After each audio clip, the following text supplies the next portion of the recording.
دوستو آئیے نورانی قاعدہ پڑھنا سیکھیے اور بچوں کو سکھائیے۔ تختی نمبر 1 مفردات۔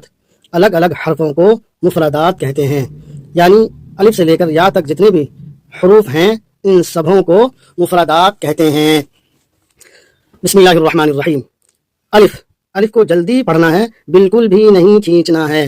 جیسے الف، با، تا، ثا، جیم، ہا۔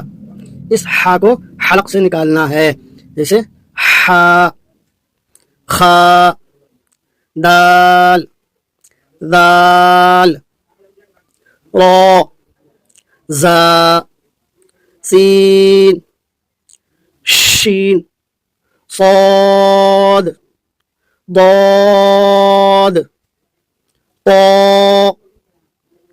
ضا،